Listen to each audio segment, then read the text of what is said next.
All right, everybody, welcome to another episode of We As. I'm Gareth, hosting the show today. Got another guest, great guest episode coming your way. Just before we dive into it, first of all, thank you for being here. Thank you for tuning in, for listening. I know you're going to get some great stuff from this show and the others, and we appreciate your support. So keep sharing on social media, tag us in everything. If you can leave us a review on Apple Podcasts, this goes a long way to get it out there to more people. And you can also support the show by heading over to patreon.com or buymeacoffee.com, where you can find us under Start Talking, and you can make a donation to the show to help us keep the lights on. So if you're loving what you're hearing, it goes a long, long way to helping us keep the microphones on, as we like to playfully say, and get it into more and more people's ears so they can hear what's going on over here. So with that being said, we're going to dive into the show. So I want to introduce to you our guest for today. And Shaw, welcome to the show. How are you today, my friend? Yeah, really good, mate. Excited for this. Nice, like it. Well, thank you for being here. I'm going to give you a little intro. You're going to do a way better job, but I'm going to give I'm going to paint the picture a little bit for the listeners. Go for it. Myself and Ant got connected via the podcast world, which is just an amazing supportive network, and we connected. I was very fortunate to go onto Ant's podcast and record a couple of months back, and it was just a real eye-opening, as to how good this community is and how good this network is. So I'm really appreciative of that. Ant runs the podcast, the Leader Lifestyle podcast, and alongside that podcast as well, part of that business is being an executive lifestyle coach. So you're going to dig a lot more into what exactly that is and talk to what that is and how it supports people and how it aligns with what we're doing here at We As. And you're also the performance director at Raw Strength Gym, and you have a really cool story about being in the fitness industry and coming through that and being a business owner and a gym owner. But just all-round fitness professional and genuine human being. So pleasure to have you here. I'm going to let you kind of run a little bit on your story, but I'm going to lead it with a question that I'm intrigued about. And anyone that follows Ant or has seen the podcast that I was on, and anyone that's aware or has looked into this, you did a really interesting post this week, and it jogged my memory for a conversation we had about running a gym. So I would like to start with how you got basically evicted from your gym by a gangster, because I think that's a great place to start the story. And just tell us a little bit about that kind of journey into becoming a gym owner and gangsters in the north of England, because I want to know this story selfishly. I'm going to call him a wannabe gangster. It wasn't as scary as I made out from my fans. Well, yeah. So I think if I roll it back to when I graduated university, so I got a degree in applied sports science, which is like really practical sports science. How do you apply it to professional athletes? And I was aiming throughout my degree for an internship at the English Institute of Sport, which is in Manchester, and they do, um, you know, British Team GB cycling, loads of other sports. It's right next to Man City, so it would have been great to get in there. And it had a stipend of like 12 grand a year, so it was actually a paid internship, the only one in the country for professional sport. And I was like a cocky little, 20-year-old. So I thought, right, I'm going to go for this. And literally, there was no backup plan. There was nothing. And it was the recession, wasn't it? The credit crunch and, the mortgage bubble, and everything just popped in 2009, and they pulled the funding. And that was like my whole university plan kind of down the drain. So I was like, right, I'm just going to email everyone, all professional sports clubs. Someone's going to hire me because I'm amazing. And then in hindsight, you realize there's probably tens of thousands of sports science students in the exact same thing. And the only position I could get was unpaid. So I worked at Salford Reds Rugby Club, Rugby League. So they play in the Super League. It was really good. I worked with all the kids, so 11-year-olds to 16-year-olds. Then they go to an under-16s academy, then a reserve squad, and then first team. So it was really cool. I got to coach, some guys that I'd seen on Sky Sports, Robbie Paul. I had some good chats with him. My boss was Alan Hunt, and he played for Great Britain Rugby League. Like it was awesome to be around those guys. So I did that for a year till early 2010. But all that time it was unpaid. So after graduating uni, I had this kind of I think I did 10, 15 hours a week plus going to games around the UK. Because when you're a strength coach in rugby league, which I didn't know, you're supposed to run on and like be the water boy, and it's rolling subs in league, which is kind of a unique thing. So the game will be playing, and when your team has the ball, so when your team's got possession, you run on with a water bottle and you grab someone and you say, right, mate, if I can get off the pitch, and then number 11 is going to run on, and then you can go, and then number 6 can come back on. So it's kind of unlike football and rugby, where when you go off and you're being substituted, you can't come back on. In league, you can go off, have a rest, and come back on. There's obviously limits on how many times you can do that. But that was kind of a really nerve-wracking job, to run on in stadiums and grab players and be like, right, get off the pitch. And then the coach would say, right, they've got to, they're drifting to the left too much. They've got to space out, and so-and-so's got to kick, and this winger's got to move to that position. And you got to remember all this and then run on and then tell all the players. So it was really cool to have like a proxy leadership role, but it was cool to like be delivering the coach's messages and stuff. So I really enjoyed it. But it took up, a lot of time, and I had a flat in Manchester, and it was like 900 quid a month, something like that. And I shared it with 2 of my mates, and it was just like, how am I going to survive when I'm basically working for free? So went around Manchester, gave my CV in like over 200 places. Like I was just printing them off and just handing CVs in. And I got an interview for a shoe shop, and then ended up like in a stock room stacking shoe boxes up. And I hated it, man. I really hated it. It was like so I was such a victim, and I felt so entitled to have a professional sport job. I expected to be getting a paid high quality coaching job just because I had a degree, and life doesn't work out that way as I find out. So it's important to look back and go, I'm not a victim now, but my mindset at the time was very much victim mindset, and I could have made the most of working the shoe shop, got connections. I could have worked up, I could have been assistant manager and generated some money, and then actually taken that and invested into a sports career. But I just didn't want to be there, and that's kind of how I covered my rent. And then I had these big ideas of starting a gym for years and years and years. So probably like 2006, 2007, I'd read this website called tnation.com, and elitefts.com, and I'd learn all about Louis Simmons, Westside, Dave Tate, and then there was these 2 guys, Joe DeFranco, who runs DeFranco's training systems, and he had a gym in New Jersey, and then he was kind of friendly with this guy called Zach Evanesh, and Zach Evanesh runs Underground Strength Coach and does like certifications and stuff. And I just would watch all their videos, and they'd like be putting stuff on YouTube. They'd always be posting on the blog. They'd post stuff on Elite FTS and on T Nation. So I'd read all their articles, and I got it into my head that I could be I could be a professional strength coach by doing what they're doing, which is get a warehouse unit, fill it with old kit, and rough and ready, and just train like working class athletes and just help them go professional. And then rewind to like when I was 16 in South Wales, I wanted to be a professional rugby player. That's the whole point.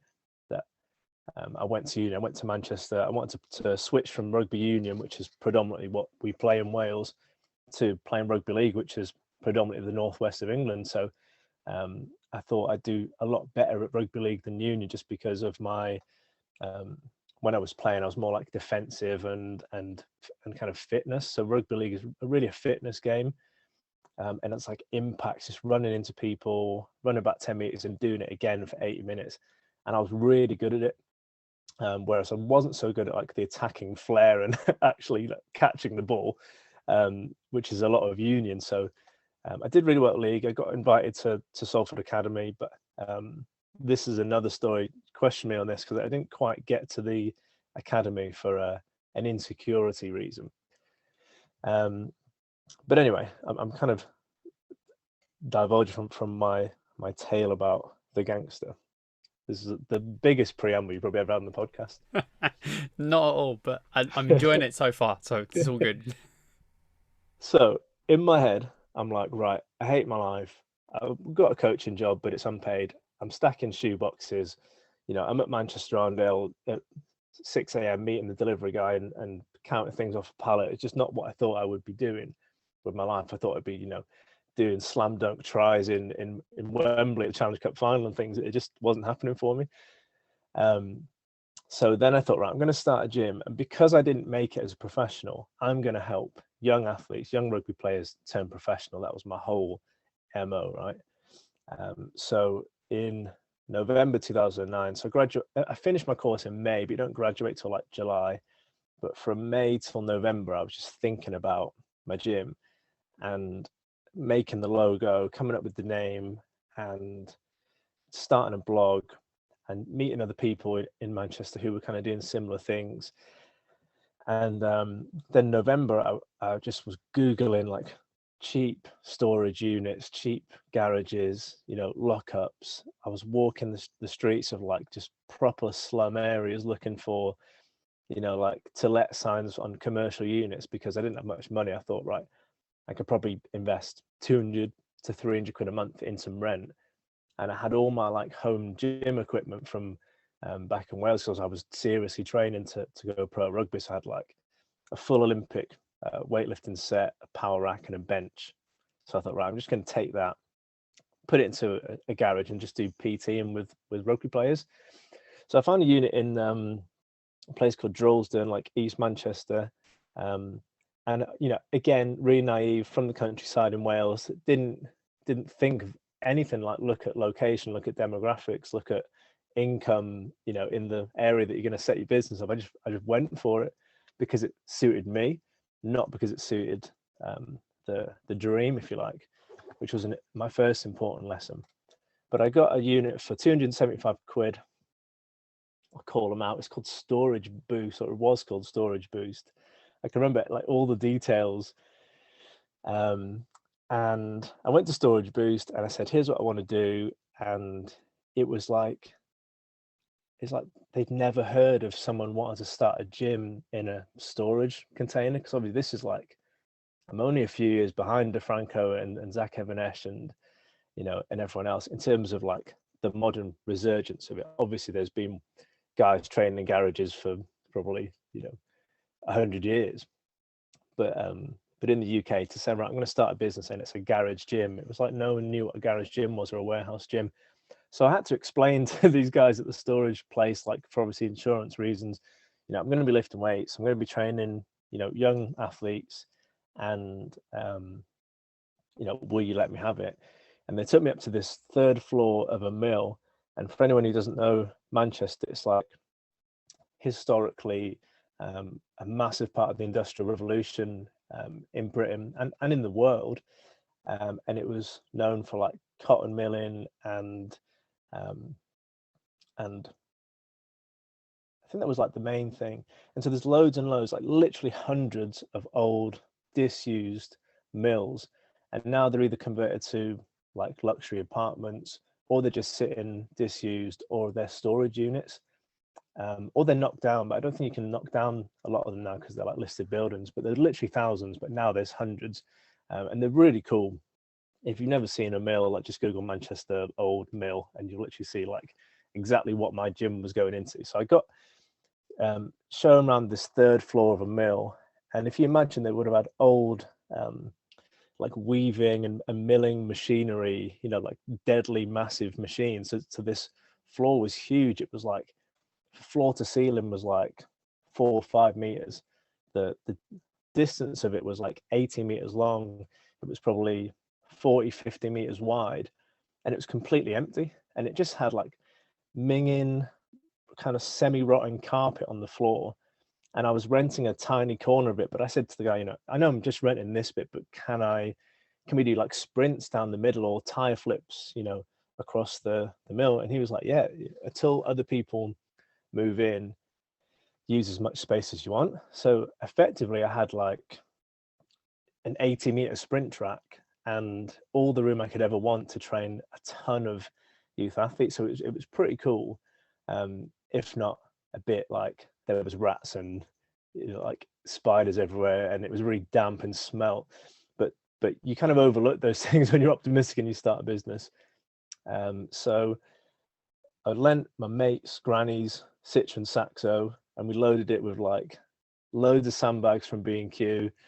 You know, I just went to a builder's merchant basically and bought loads and loads of sand in sacks. And I went to an army surplus store and bought loads of duffel bags, like canvas sacks. And I just put all the sand in these duffel bags and chucked them in the back of my mate's car.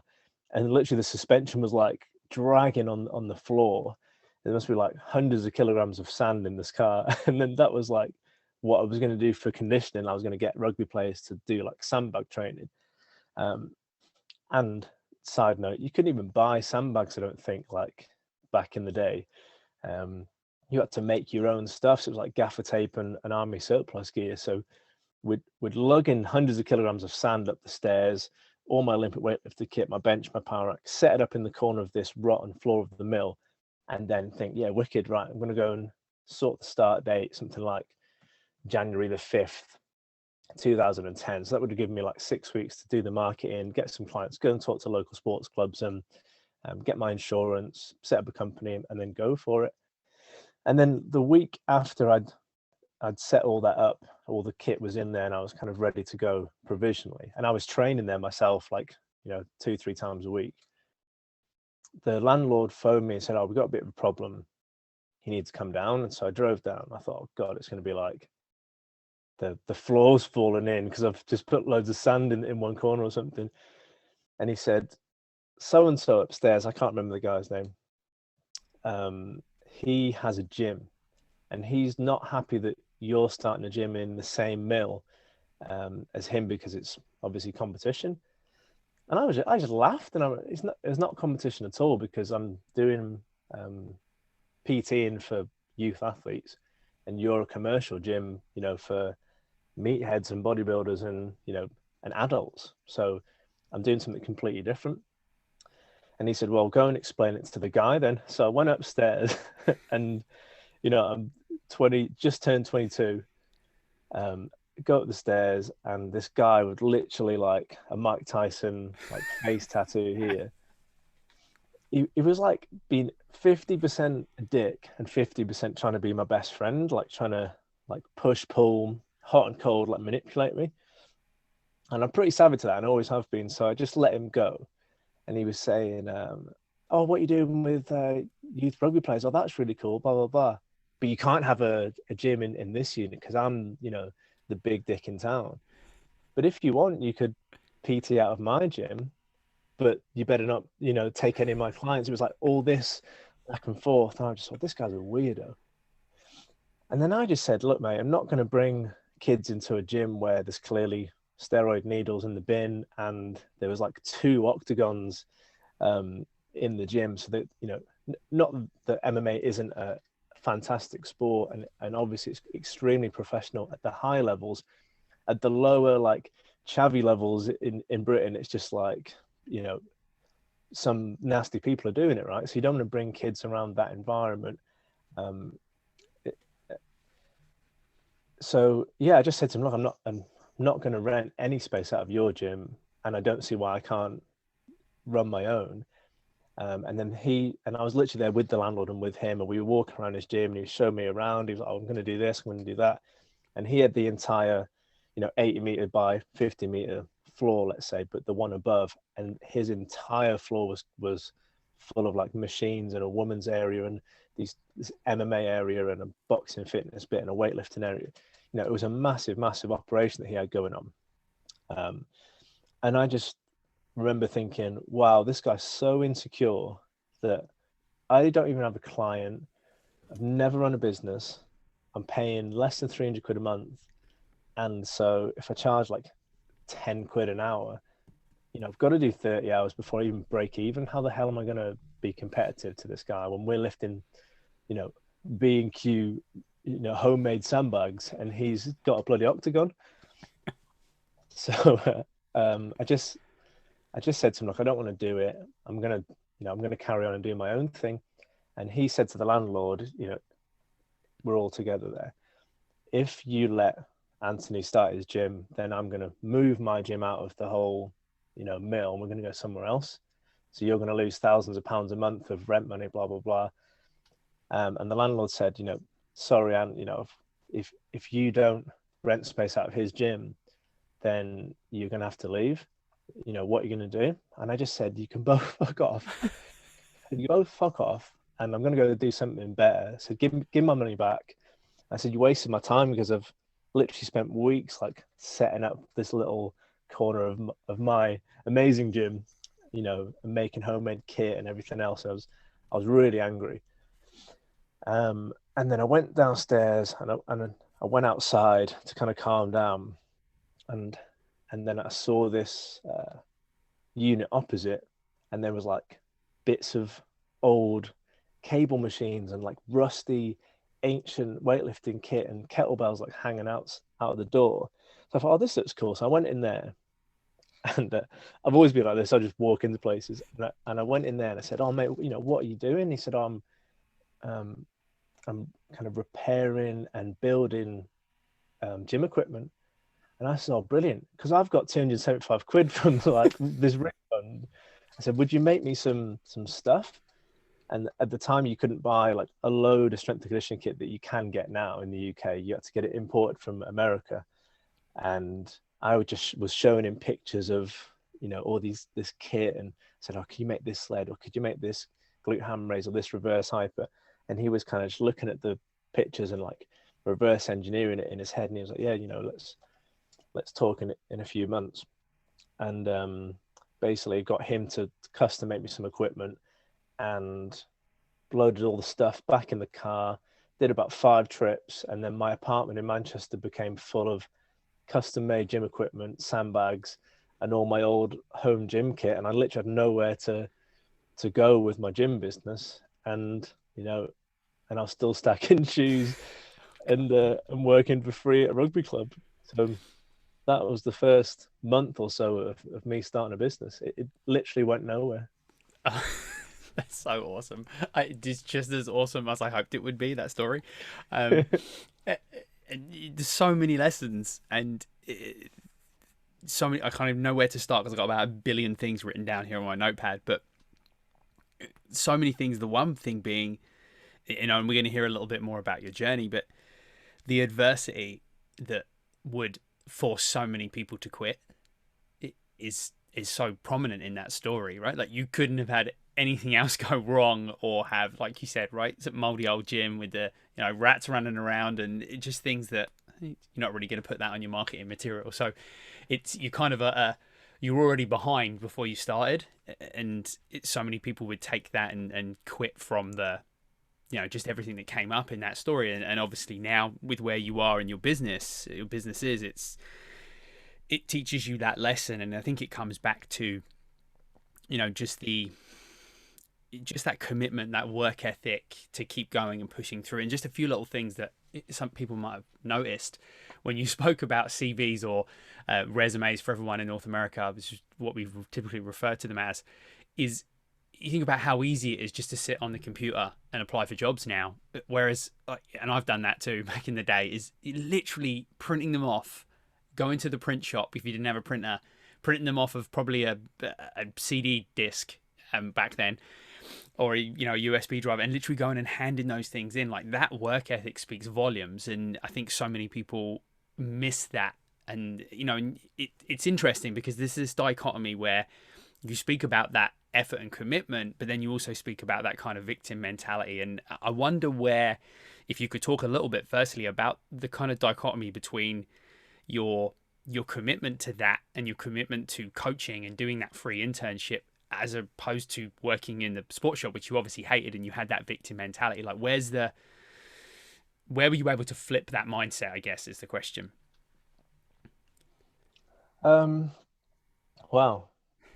I don't know if there was a specific moment. I think that's probably an evolution, and and looking back at making the same mistakes over and over and over again, which would be basically smash my head against a brick wall and do it the hardest possible, stupidest way, without asking for help.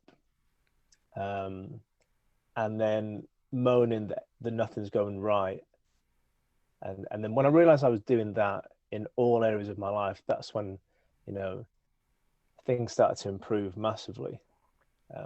So a bit of a simple answer, really, but you know, that dichotomy obviously was a benefit, because I remember sitting in my mate's apartment, and I was so worried about starting the gym and renting, even though it was just 200 quid, 300 quid a month expense, which is cheaper than most people spend on, like, a Range Rover or an Audi or a BMW or something. Like, from the start, I was investing that in a business.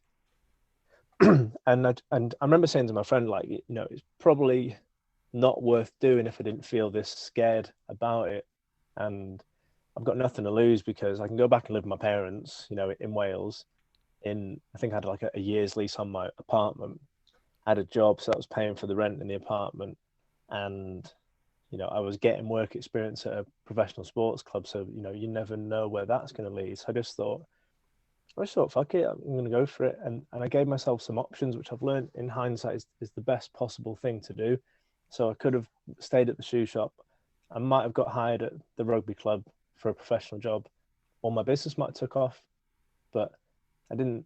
I suppose even though I had that kind of victim mentality of, oh, everything's bad, feel sorry for me, I was going out and taking action on a massive level, given my potential on a massive level. Obviously, a small scale in terms of business, but much more risk that I'd ever taken on at that point in my life. And I think that's the key, really. Stretch yourself, and now I know whenever I stretch myself, it's gonna be shit, and expect that and lean into that. But at the time, I'd take on risk, and I'd expect everything to go right, and then I'd be unhappy when it didn't.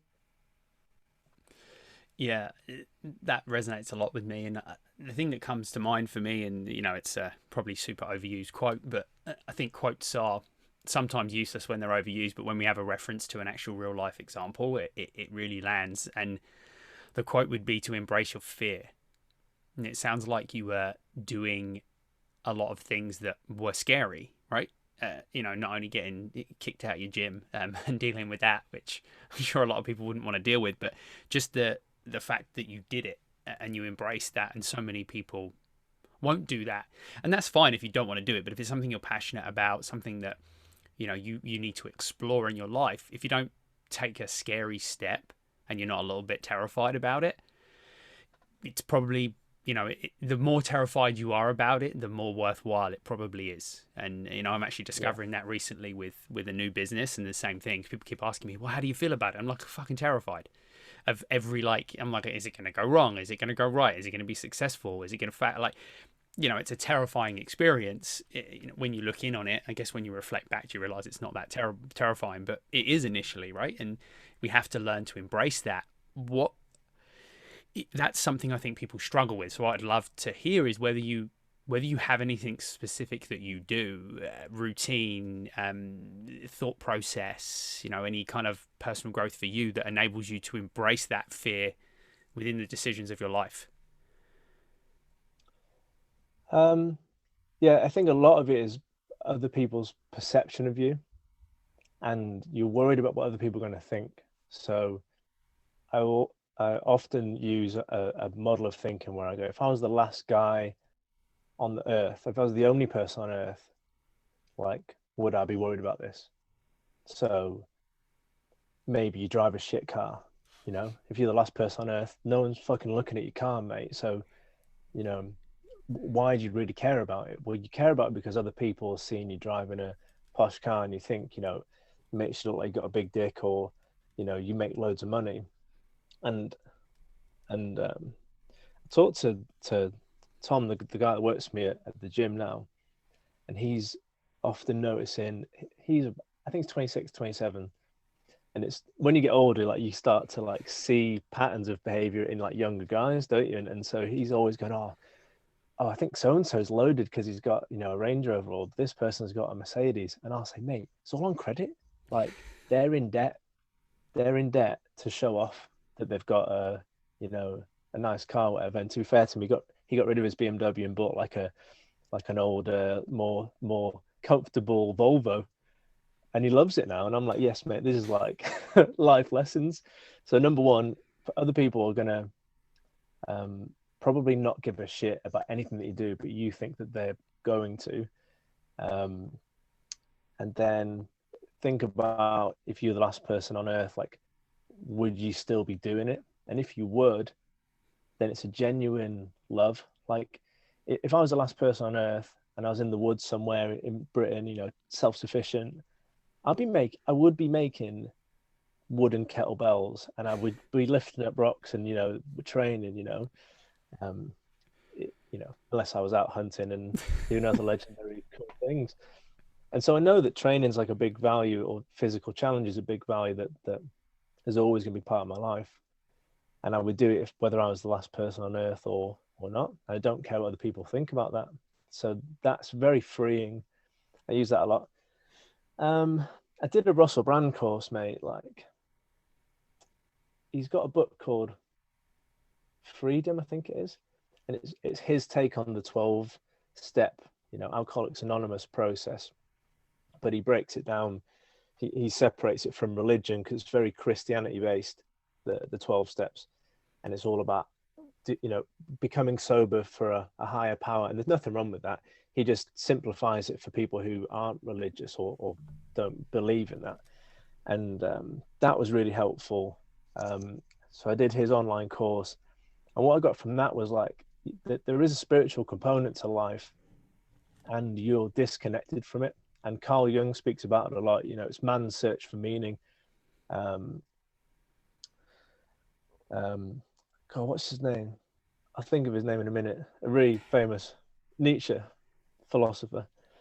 Nietzsche said, God is dead, and we've killed God. And so, you look at all these things, right? You need a spiritual component to your life, but a lot of people now, don't feel a belonging with religion. So second to that is, we all kind of agree there's a more peaceful approach to spirituality that probably religion doesn't have. You see Northern Ireland, or you see the Middle East, like there's massive downsides from having an entrenched religious view. So how can you get spirituality without having an entrenched religious view? And that was this Russell Brand course.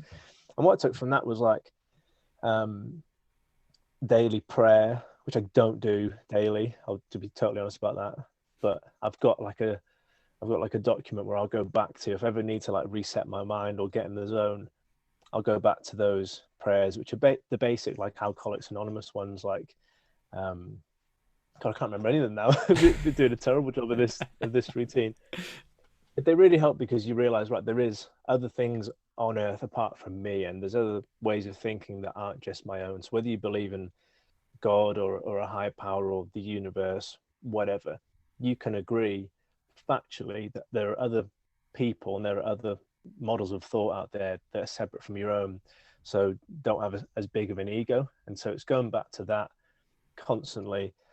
And then I've got like rules for life, because part of the back of this Russell Brand course was, you have to, like, he calls it fearless moral inventory. You have to be brutally honest and just rip yourself apart. Like, what have you done in the past that's damaged other people? What have you done in the past that's been a mistake? Where have you let yourself down? What's been a big fail in your life?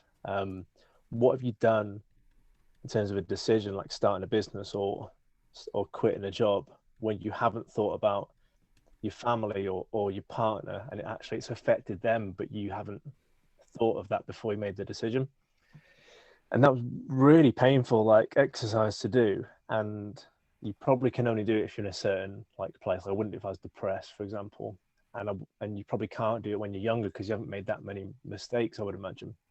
Yeah. But on the back of that, you then go, right, what recurring themes are there? And so for me, it was, a sense of grandiosity, which I've already alluded to several times. Like, I thought I was going to be the best rugby player on the planet. I thought I was going to be the best strength coach on the planet. I thought I was going to have the best strength gym on the planet immediately without putting any work in. So that's a massive sense of grandiosity. So that's a strength if my team's morale is low and I need to paint a picture of where we can get to, the vision. But it's not a strength. It's a massive weakness if I'm doing a business plan, for example. So it's finding your recurring themes of negative behavior and seeing what situations you can use those and what situations you can't. So I've got a list of like my rules for life, and they have to be personal to you and based on your experiences and your mistakes, because they're unconscious things. Like you can't just make them up. That's like a big issue with the self-help industry is you can't just read a book about Tony Robbins, you know breathing exercise and his values and then embody that, because you will just not do it eventually. You have to look at what you constantly do and what you constantly don't do, and then make those things conscious and then drill it. It's just like sport and it's just like training. So I think it's really difficult to give like a prescription, but I would say some sort of spirituality practice, meditation, prayer. I've got loads of things that I do before like heavy deadlifts or competition, because I can literally like trigger myself going into the zone. So I'll use like poetry, I'll use mantras and certain kind of songs. So that's the sort of thing I'm talking about in terms of prayer. It doesn't have to be praying, it just has to be a way of getting your state of mind to change and to open up to possibility, and then find out what you're constantly doing wrong and just be honest about it, and then make a few rules for what to do and not do. And I did that with my girlfriend, so she'll constantly be like quoting these rules back to me when I'm like being a dick or like going, oh yeah, I'm gonna be a millionaire in like 6 months from my new podcast. So it's important to tell other people your rules, a really trusted person or your partner, or even hire a coach or a therapist to work through that stuff. There's massive amounts of deep work that has to go on. And I've forgotten the question now, but I hope that helps. Yeah, no, for sure. And I really love a couple of things that you touched on. One, I want to dig into a bit more detail, but I think we have to all be so aware that we are the villain in someone's story, regardless of how well you think you're showing up or how you're doing such an amazing job. Like I always think to myself, oh, I do a pretty good job of being the best version of myself. I'm shit at it sometimes, but tipping the scale. But then I look back on life and realize that, or I do things, I'm like, yeah, that was a dick move. But even though you're trying it to somebody, right, you have to look in, and it's about perspective. I talk about this a lot on the show. You have to widen your lens in which you see the world, and doing that enables you to see that. And I think that things like, for me, traveling, exposing myself to different culture, which I did a lot when I was younger. Not now, apparently, because I don't have to go anywhere. But, just being in a different country, living in different countries, traveling, all those things has helped me broaden that and realize that, change my views on a lot of things, right? And looking at things like culture, religion, where we belong, everyone's got a kind of different approach to that. And I used to think that my approach was the only approach, and that I was right and everyone else was wrong. And I went through a lot of that, like, kind of ego thing. So yeah, we definitely need to drop our ego and appreciate that, no matter how. And I think acknowledge that you're the victim in someone's story, but also be okay with it, because you can't please everyone. You just have to, like you said, you have to keep going and doing what you do and go on your path with some awareness, but acknowledge that those things happen, and not to, like you said, spiral down. Sorry to interrupt. No, go on. Talking about like dropping the ego, I think what's been key is doing things that have humbled me, and where I thought I was going to be good, but it's actually destroyed me. Like trying to play at a high level in rugby. Oh, actually, I'm probably 2 stone, too light. Or for you Canadians, like I'm like 12, 15. Sorry, I'm like 30 pounds too light. So I'm trying to convert it to pounds a minute. In terms of muscle, starting a gym thinking I'm going to be amazing. And actually, it was like almost 5 years before I even could take a wage from it. I only kept doing it because I'm really stubborn. But it's doing things that crush your ego, I think, is important. I guess that is life experience, isn't it? That's why a lot of people like jiu-jitsu or fighting sports, because you go in thinking I'm going to fucking knock that guy out, and then a tiny 15-year-old girl just like chokes you out and judo slams you to the floor, and then you realize, wow, I'm really bad at fighting, and that opens your mind up to going, how can I learn more? Or it closes your mind down, and you what's the word, you don't accept that you're bad at it, and that's when you're in a dangerous place. When you have been humbled and you don't learn from it, that's when you're just going to make that mistake over and over again. So I think, find something, and it doesn't have to be, start stupid business in the middle of Manchester. It could be jiu-jitsu, or it could be, God, I've done so many things, like morning ritual wise. I've done bonsai trees. I've done shodo, like this Japanese ink painting, and I was so crap at everything that I've tried that wasn't, an athletic endeavor, that I either quit it or I really leaned into it and thought, right, I'm going to learn here. Right, I'm bad at this. I'm going to buy some books. I'm going to get a teacher. I'm going to go for it, So I think I don't think you can drop the ego. I think you have to be humbled by external things. So put yourself in those situations and just expect to eat shit. Yeah, I love that perspective. Actually, that's really interesting, because we obviously hear that a lot, right? And it's people, you talk about ego or what have you, and there's some very interesting books out there about it. But I really like that approach where we kind of have to just be humbled by it, right? And I think as well, this is something that a really good friend of mine said many years ago to me. And he kind of set me a challenge. He was like, I want you to start to plan things that you're going to fail at in life. And I was like, you're fucking crazy. I'm not doing that. I'm not going to plan anything I fail at, because that's not me. I want to be the best at it, and I'm not going to ever fail. And what I realized is that typically I didn't fail at those things, so to speak. That I just went and did things that took a bit more bravery, and they were a lot harder. And maybe I didn't become the best at it, but I acquired some skills. I learned from it, like you said, right? And maybe it pushed me. What did you do? I think things like, a lot of it geared around things like social environments. Like I was very socially awkward, very lots of self-confidence issues through life. So for me, it was just simple things like that, like going to places and interacting with people. And that's kind of where I took it. So it wasn't like I'm going to start painting canvases. Like it wasn't a technical skill necessarily. It was for me more about those things, right? Approaching environments where I was comfortable. Leaving a... Have you read The Game? The Game? No. I'm going to write it down though. Mate, you got to read The Game. Okay. You're going to see how crazy I was at uni now. There's this book called The Game by Neil Strauss. And if anyone's read this book, it's fucking incredible. This journalist, it's non-fiction, this journalist called Neil Strauss, he goes to LA to interview what are called pickup artists. They're these guys who professionally pick up women through NLP techniques, basically running certain scripts on them, doing magic tricks. And he just thought it'd be interesting to interview them. Why do you do it? How do you do it? And these guys were having, nerds and losers like pay them thousands of dollars to learn how to pick up fit girls, right? And he gets totally drawn in, and they pull him into their world, and he becomes one of the best pickup artists. And it goes in this crazy tale. I won't ruin the book if anyone hasn't read it, but it goes in this crazy tale of drugs and depression and traveling and learning about life and everything else. But one of the methods that they use to get, nerds, and I'm not saying you're a nerd, but socially awkward kind of people, it's going to be really offensive on you. The most offensive guest to the host you've ever had. They make these nerds go up to every single girl in a club and just ask them a question, expecting to fail, like you said.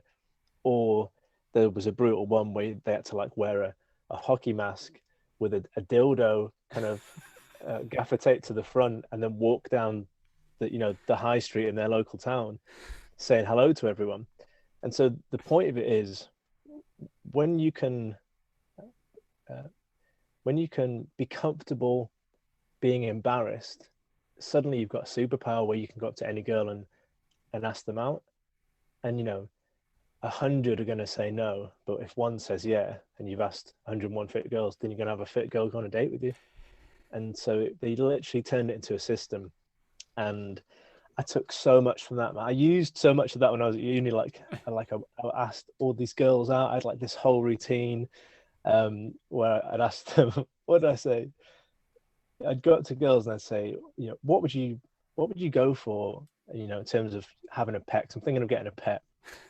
Would you choose a penguin or a chimpanzee? And every time we had this conversation, and I was like, why did you choose a penguin? And they'd be like, it could be really cute. I keep it in the bath. Or why would you choose chimpanzee? Like, it was just crazy. And literally, like, didn't appreciate or respect women because of, I bought into this kind of game thing. But now I'm so confident. And I was very much like you. Like, I wouldn't even phone people. I used to be scared of being on the phone. And so, I did that with my friends when, we were young, and you could probably get away with doing that sort of thing. In nightclubs, we'd just be creepy if me and you went to a nightclub now and did that sort of thing. You'd get kicked out for sure. Yeah, but that's really helpful. And also, when I first went full time at the gym, 4 or 5 years into it, and I got a business coach, and he said, right, we're going to do adverts. You're going to get leads, and you're going to phone the leads, and you're going to sell them on the phone. I was terrified, mate, because I hated phoning people. Ever since I was a kid, like I phoned one of my mates when I was like 4 years old, and I phoned the wrong number, and we used to live in Germany. And so I was speaking to this angry German man accidentally. And ever since then, it was like just a block in my head. Like the phone is terrifying. So I was sweating and like clammy, and I'd tell people the price, and I'd stumble over my words. And, I didn't sell anyone for like 2-3 weeks. And then I got into a flow. And then, we were making like 20 to 40 sales a month. Like it just went crazy. And to this day, like I can like negotiate anything on the phone. Like I just don't care. I do care about the outcome, if you like. I've got a target, but I don't have that nervousness or lack of confidence. Well, I think it's because I think it's because you don't care about like you said, you care about the outcome. What you don't care about is failing. If it doesn't work, it doesn't work. The next person, right? Like it's, just go again. And I think it's an abundance mindset too. When we're not scared of losing that lead, because we know there's another one around the corner, right? If it doesn't fit this person, that's cool. Like there's room for, there's a room, in a bit to your last story about the gym. The gym owner above you in the mill there's room for everyone in the sandbox. Like play nice, and there's an abundance mindset, right? When you're insecure and you've got that scarcity mindset, you want to get rid of everyone else. You want to get rid of your competition. Whereas someone who has an abundance mindset, I say anyone that has a virtual online fitness business is just helping me because it's just promoting online fitness. So you have to look at it like that. But that's a hard thing for a lot of people to do, right? So, and it also comes back to something else that you mentioned, and I think this is so important for people to hear when it comes to anything. We're obviously talking health and fitness a lot today, but anything in life, whether it's, it's financial, it's health and fitness, it's any goal, anything you're looking to achieve, you've touched a lot, not directly, but I've been listening very carefully. You spoke to consistency in many forms in the last hour. That is something that's so important. I'd love to hear your kind of take on, I guess, consistency. Like when you're training with athletes, clients, whoever it is, within business, is how do you set yourself up to create that consistency in what you do to create success? Wow. I don't know. I think a lot of people know what to do when it comes to fitness, don't they? Like I could find the fattest guy in the world and say, what do you need to do to stop, being fat? He'd know. Yeah. He'd know he shouldn't be eating Krispy Kremes, and he should be, on the treadmill. So the issue is, how do you be consistent with it? And I think backing yourself into a corner is like what I'd inadvertently always do. Like I used to have quite a bad relationship with my dad, and he worked in the Middle East just after the Iraq War, doing like private security stuff, and he was making tons of money tax free, but I never saw him, and so we kind of drifted apart a little bit. It's all good now. There's a happy ending. But when I went to uni, I couldn't get a loan because he was earning so much.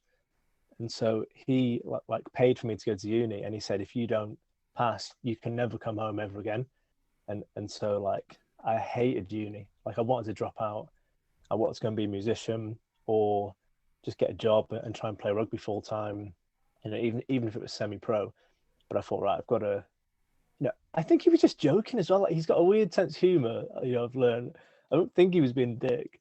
He just he just said it, and it just really like scared me. So right, I can't go home unless I pass my degree, and then you know, starting a business, you have to make money, or you're liable for all the rent. Or it's worse when you have staff, you have to pay payroll, and it's worse when you have to pay, you know, in the UK we have value added tax, which is 20% of all revenue. You've got to pay it to the government before anything else, and that ends up being thousands, you know, every month on top of everything else. So you're forced into these situations where you have to be successful. So bring that back to health and fitness. That's one of the worst things you can do, is try and achieve something in a set period of time. But a lot of people use deadlines. You know, I've got to lose 10 pounds by my holiday in August, or I've got to, you know, go to the gym 5 times this week, or you know, I'm not gonna be able to go for 2 weeks because I'm on holiday. There's all these like time-based deadlines, but time isn't real. Time is just this made up thing. And so I always think, like, if you could look 10 years in the future and think, let's say we're talking to Ricardo, the fattest guy in the world I just mentioned, his name's Ricardo, and we say to Ricardo, look, in 10 years, do you want to be dead, or do you want to be, you know, 200 pounds, you know, 90 kilograms, and, you know, athletic and healthy, or at least, you know, not on death's door? And he'd probably choose the, you know, the healthy option, right? The survival option. And then you just break it down and you go, right, as long as you're doing more good things than bad things, you're going to get there. And then all the pressure's off. And so with fitness, you want to look really long term, because guess what? It's your health as long as you're alive. There is no like, by my holiday, I've got to get it. It's no, you're still going to be fat after your holiday as well. You know, let's talk about that. But for some reason, people don't want to. And I think that is pressure from other people. You know, why do you want to go on holiday? Well, if you're the last person on holiday and you took your, sorry, if you're the last person on the planet and you went on a holiday and you took your shirt off at the beach and it was just you and, you know, the fish, you wouldn't care. You wouldn't be self-conscious. So you're doing it because of other people. So what do you really want? What do you really enjoy? Oh, actually, I really like skydiving and walking up mountains. Right, we'll go and do skydiving and walking up mountains. Why go to the gym? You know?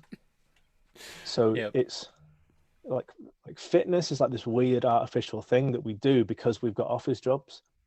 It's like we've evolved to do long runs, long walks, sprints, intellectually set up traps, catch animals, go fishing, you know, rape and pillage other villages and fight people. And that's literally it. So out of that, apart from the raping, what do you enjoy the most? Is it combat sports? Is it long walks? Is it boxing? Is it you want to do team sport? Is it you like weightlifting? You know, I think that's why CrossFit had a big, you know, a massive impact on the fitness industry, because it was like everything. There would be something in there for everyone to enjoy. Yeah, you might not enjoy the Olympic weightlifting stuff, but maybe you really enjoy the calisthenics, or maybe you love the running. You know, there'd be something in there for everyone. But just pick the thing that you love, and integrate that to your lifestyle for the rest of your life.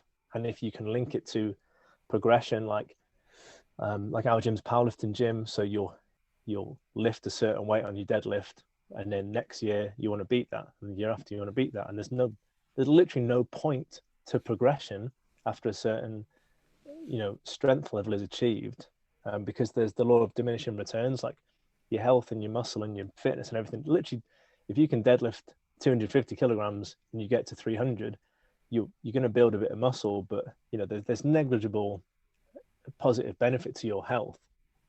Yeah.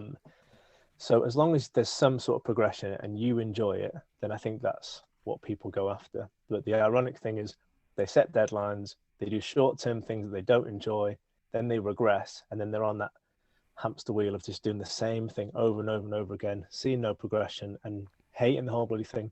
So that would be my rant on fitness. Yeah, no, I love it. I think it's so true, and it reminds me of the constant questions I would say that I got in the world of fitness, and now normally through social media and the digital world we live in. But the best of anything, that question is my most hated question. I love answering it because I just answer it the same way every time, and then people are like, "Did you get bored of answering that?" I'm like, nope, I take pleasure in answering it the same way, and it's always, what's the best insert, exercise, diet, whatever it is, for me to achieve insert blank. And I'm like, it's whatever you like doing, whatever you can do, whatever you think you can still be doing 10 years from now, within limitations, do that. Because honestly, and people say, why should I come and train with you online? I'm like, I don't know, come try and see if you like it. And if you do, then keep doing it.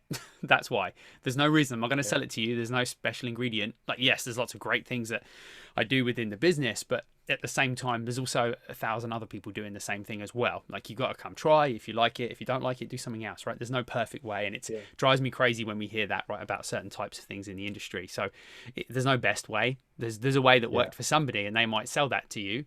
But there's also another way for someone else, right? Somebody might be powerlifting, somebody might be doing HIIT, someone might be eating keto, someone might be eating, whatever it is. So it's whatever works for you, and that's such an important message.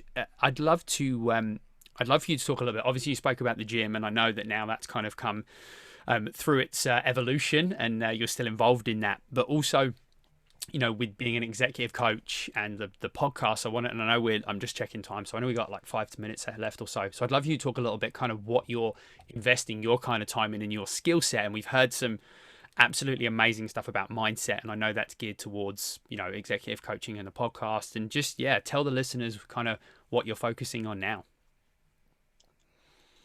Since we last spoke, Gareth, I've had a bit of a change of heart, and it probably will change again. Such is life. The eclectic nature of my brain. I think what's happened is I'm really perceptive now to when business ideas aren't going to work. And so in November, I came up with this executive lifestyle kind of plan through journaling and talking to other people and looking at my strengths, thinking, what do I actually enjoy? What do I want to do now? The gym is kind of going in this powerlifting direction, and it's just going to grow and grow and grow as a brand. And I'm mentoring that, but not directly involved in the coaching. And I thought, right, when I want to talk about everything that me and you just talked about with adversity and business and health. What I experienced when everything was going. When I took on more responsibility with the gym, I took on more stress, and that stress caused me gut health issues, lack of sleep, depression. I had some really rough times with my mental health and my physical health because it's all linked up. So it was basically anxiety on a low level for years and years and years, and it caused me to have leaky gut syndrome, and I couldn't digest food, and I was vomiting after meals, and I became really sensitive to almost everything you could possibly eat, and so I lost a lot of weight, and it took a long time to kind of recover from that. But luckily I did, and I can eat any food now.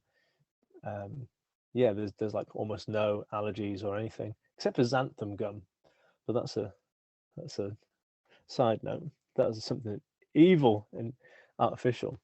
And so what I wanted to do with the executive stuff is talk to other guys, small business owners, people in management positions, leaders and CEOs who could influence the culture of a company, and say, right, if you want your company to be healthy, if you want these people to deal with their stress in a healthy way, then you as the leaders should deal with that yourself, overhaul your own life, be vulnerable, share that with everyone else, and then the company culture will improve.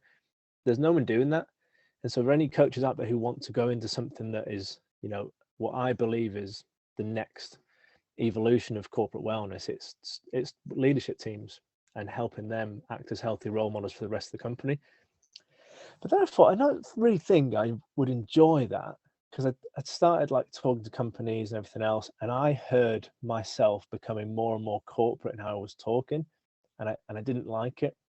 And I was speaking to my business partner, and we were just talking. I said, look, I think this should be not a corporate product, not a B2B product. I think it should be an individual product.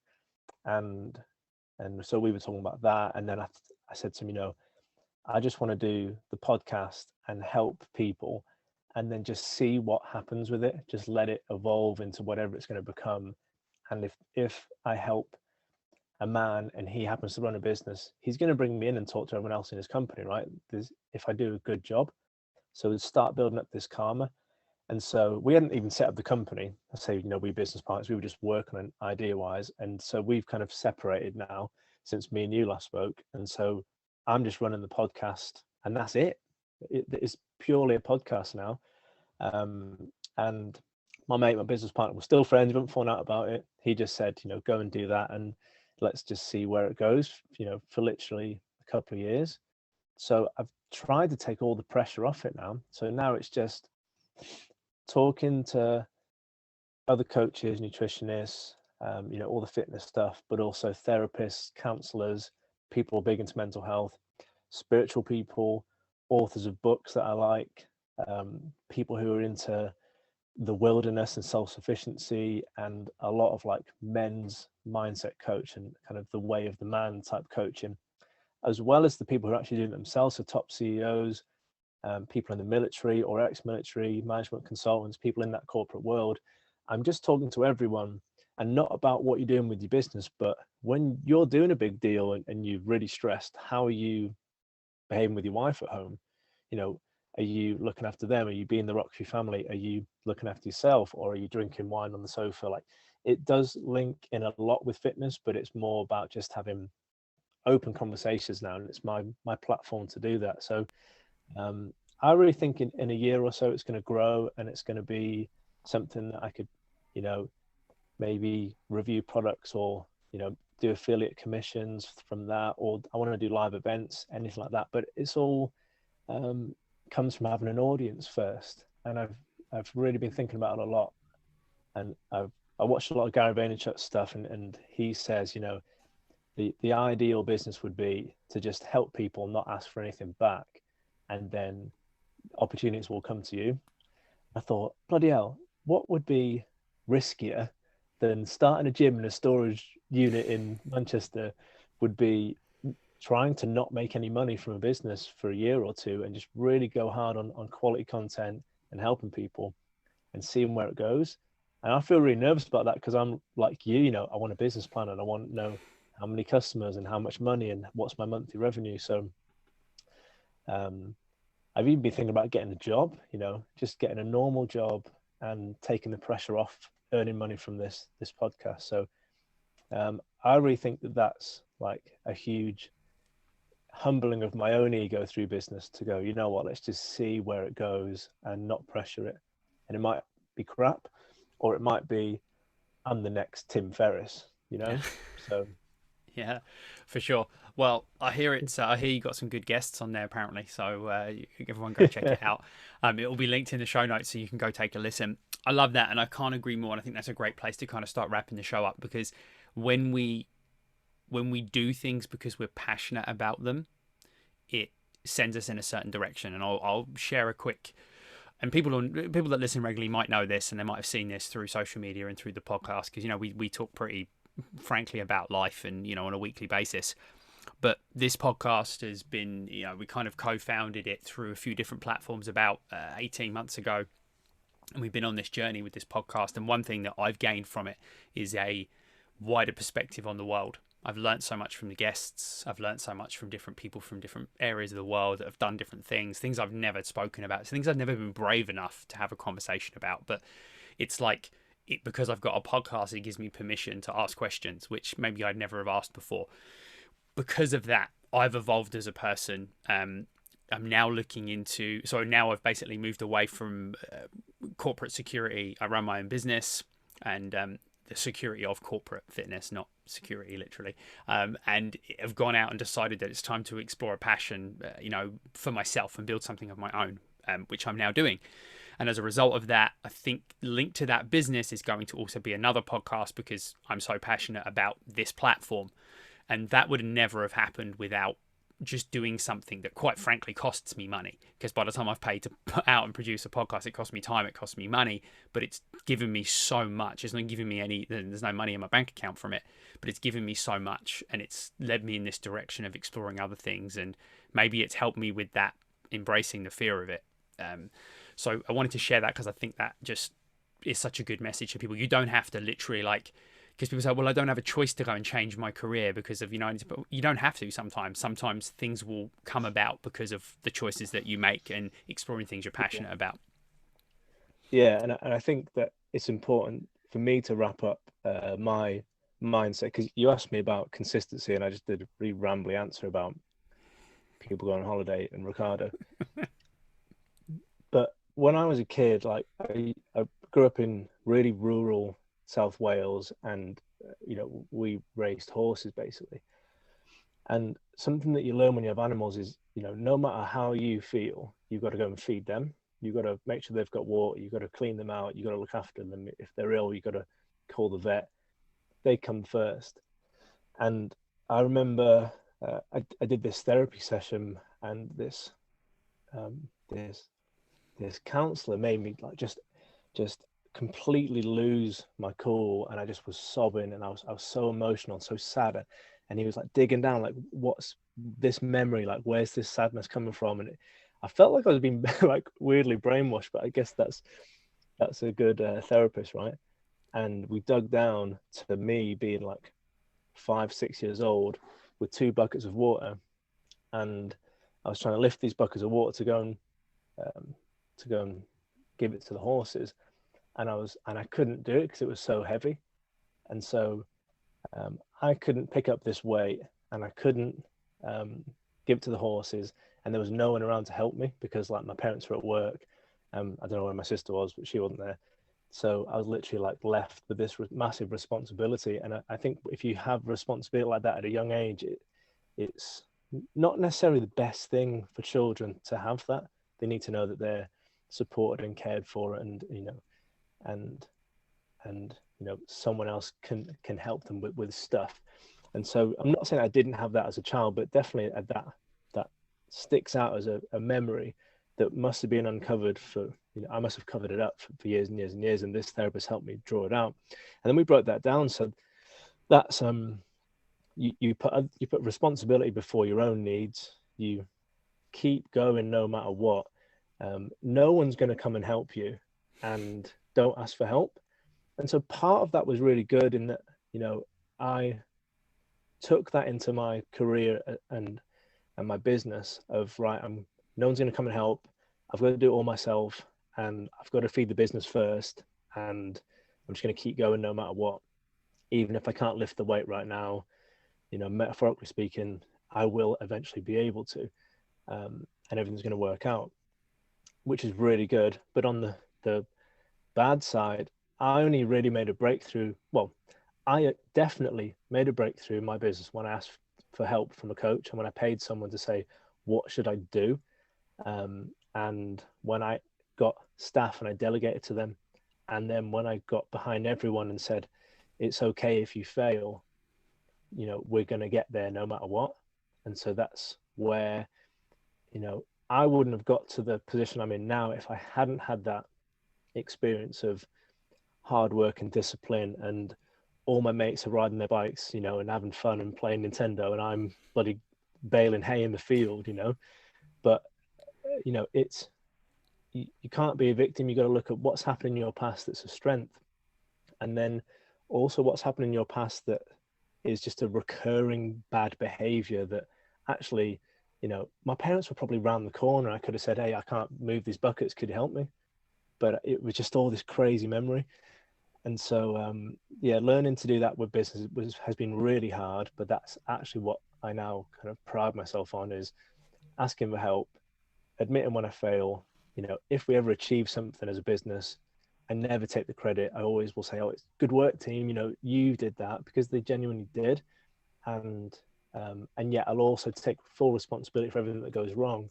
And if they ever need like support, or somebody's telling off, or I've got to actually go and do something director level, then I'll just go and do it. And so it's bringing other people in, because you're not isolated. But I think you said, like, this is mainly men that listen to this podcast. A lot of men are isolated, and they don't ask for help, and they think they could do it themselves, and they don't admit when they're wrong, and yet they'll just keep living this cycle over and over again of just the same mistakes, the same carrying that same mantle up the fucking same hill over and over again, and then you get to the top and it was the wrong bloody hill because you didn't ask anyone what hill you're supposed to carry it up. Yeah. So ask for help and start journaling and start meditating and get those spiritual practices, and let it go wherever it's going to go, and that's okay, and that's something that I didn't do for a long time, any of that, and something that is a constant practice, especially reaching out to people, because I'm really introverted. Like, even though I've got a podcast, it drains me to talk to a lot of people, so I'll go and have long walks and everything else, but I didn't used to do that. And as you know, in fitness, it's like can be 20 to 40 hours of giving your emotions to other people, and then I didn't have time for my friends. I lost friends, didn't talk to people for years because I didn't know that it was just an emotional energy exchange. So now I'm like, right, I'll give my energy to my loved ones, my friends and family, my girlfriend, my dog. If other people want my time, I'm going to value it really highly, and I'm going to make sure that I reach out to my friends and ask for help, or tell them my plans, or ask my mentor to give me some feedback on ideas. Is what I'm about to do a fucking stupid idea? And trust that the person's going to tell you the honest truth. And if you don't have that, you will be where I was for years and years and years of just not being able to pick up those buckets. Yeah, great story, and great, just to hear that, we have to go through that, and it's a process, right? It might be therapy, it might be support and help, and I'll leave everyone with something that I've learned since becoming a parent, and this crosses over to leadership, and I think it summarizes a lot of what you say. Obviously, asking for help is important, but when you're leading and influencing other people, is one of the most common things that comes out of my mouth as a parent is, I will help you do anything. I will never do it for you. And that's taught me so much in the last 4 years of my life, and showing, because I'm a control freak, so for me that's a really hard thing to let go of, but it makes you a better leader, it makes you a better person, and it's so important, and made me really think about that when you were talking. Listen, on that note, we're going to wrap up the show because we're pretty much on time here, and I want to make sure you can get where you need to be. So first of all, I just want to thank all the listeners for tuning in. I hope you got some amazing stuff. I know I did, and there's going to be all the links. We'll put all the links in the show notes, so they're there right at the click of your finger from your device, and you can find out more about what Ant is up to, the podcast, and all the other awesome things that he is doing. And obviously, lastly, and I just want to thank you for your time. Thanks for coming on the show. It's sharing, being vulnerable enough to just share some of those stories and tell us all with, the passion and also the humor that you did. So I appreciate you. Thanks for coming on. Glad you found it humorous. I appreciate it, man. I really enjoyed it. It's always good to talk and decompress these lessons and share it. Yeah, for sure. Absolutely. All right, everybody. As I said, thanks for listening in. If you enjoyed it, give us a rating or a review. Head over to Apple Podcasts. You can leave a review there. It takes 2 minutes. Share it on social media if you've been listening, and share it with your friends, your families, your followers, and get the message out there to even more people. As always, remember, be the best possible version of yourself you can be. Keep making a difference. We'll catch you on the next episode.